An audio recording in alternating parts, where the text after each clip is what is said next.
Assalamualaikum warahmatullahi wabarakatuh. Baiklah, di sini saya Jian Adila dengan NIM 210006064 dari jurusan Bimbingan Konseling akan menjelaskan materi asesmen BK non-tes mengenai AUM umum.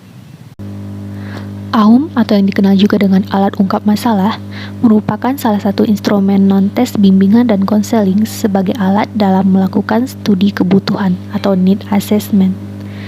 AUM juga salah satu jenis teknik non-tes yang digunakan untuk konselor untuk mengungkapkan masalah-masalah umum yang dialami oleh para konseli. Para konselor diharapkan memahami dan terlatih dalam pengadministrasiannya sehingga dapat menunjang pelayanan konseling yang akan dilakukannya selama bertugas. AUM sendiri merupakan alat ungkap masalah umum yang dibentuk dalam 5 format. Format pertama untuk mahasiswa, format kedua untuk SLTA atau SMA, format ketiga untuk SLTP atau SMP, format keempat untuk SD, dan format kelima untuk masyarakat umum.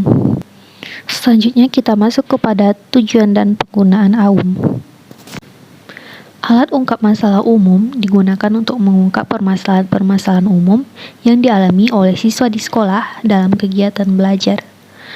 Pelaksanaan instrumen non-tes hendaknya selalu dilaksanakan dan dijadikan program rutin dalam pelayanan bimbingan dan konseling di sekolah, agar setiap masalah yang terjadi pada siswa dapat diungkapkan. Adapun latar belakang dan pengelompokan masalah AUM umum yaitu alat ungkap masalah ini didesain untuk mengungkap 10 bidang masalah yang mungkin dihadapi oleh klien. 10 bidang masalah AUM umum yaitu 1. Jasmani dan kesehatan atau JDK. 2. Diri pribadi atau DPI. 3. Hubungan sosial atau HSO. 4. Ekonomi dan keuangan atau EDK. Yang kelima, karir dan pekerjaan atau KDP. Keenam, pendidikan dan pelajaran atau PDP. 7. Agama, nilai dan moral atau ANM. Kedelapan, hubungan muda-mudi atau HMM. Yang kesembilan, keadaan dan hubungan dalam keluarga atau KHK.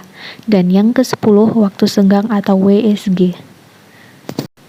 Selanjutnya itu mengenai langkah-langkah pengadministrasian AUM umum.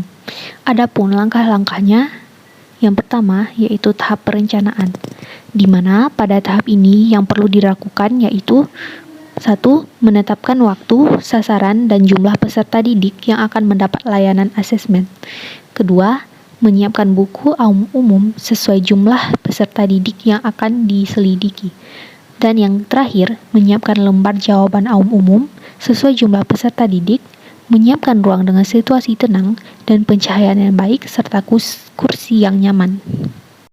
Tahapan kedua yaitu tahapan pelaksanaan, di mana pada bagian ini yang perlu dilakukan yaitu memberikan verbal setting sebelum mulai, meminta individu menyiapkan alat tulis, membagi buku dan lembar jawaban AUM, memberikan instruksi cara pengerjaan AUM umum, menginformasikan bahwa pengerjaan AUM umum tidak memiliki batas waktu, melakukan pemeriksaan ketepatan peserta didik dalam mengisi AUM umum, dan mengumpulkan kembali buku dan lembar jawaban hasil pengisian AUM tersebut. Tahap yang terakhir yaitu pengolahan hasil, di mana pada tahap ini yang perlu dilakukan oleh konselor adalah melakukan pengelolaan hasil AUM umum dengan melakukan perhitungan secara kuantitatif menggunakan format tabulasi pengelolaan dan rumus yang telah ditetapkan sebelumnya. Lalu, berdasarkan hasil tersebut, konselor melakukan analisis kualitatif. Selanjutnya, pengelolaan hasil AUM umum harus dilakukan paling lambat 1 minggu setelah pengisian. Lalu, kesegeraan pengelolaan hasil AUM akan menunjang asas kekinian dalam bimbingan konseling. Dan yang terakhir, pengelolaan harus menggunakan format khusus dan tidak boleh dengan sembarang format. Adapun latihan penyelenggaraan AUM umum dilaksanakan dengan layanan orientasi dan informasi.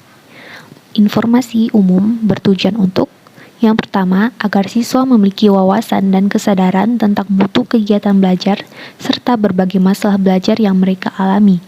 Yang kedua, berdasarkan wawasan dan kesadaran mereka tentang mutu kegiatan belajar dan masalah-masalah belajar yang mereka alami itu, Siswa yang memiliki masalah diharapkan mencari bantuan untuk memecahkan masalahnya itu dari tenaga ahli yang tepat.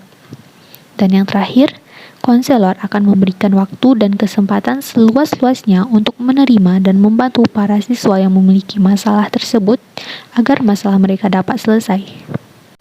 Sekian penjelasan materi mengenai AUM umum atau alat ungkap masalah umum dari saya. Jika ada kekurangan, mohon dimaafkan. Saya sudahi dengan wassalamualaikum warahmatullahi wabarakatuh.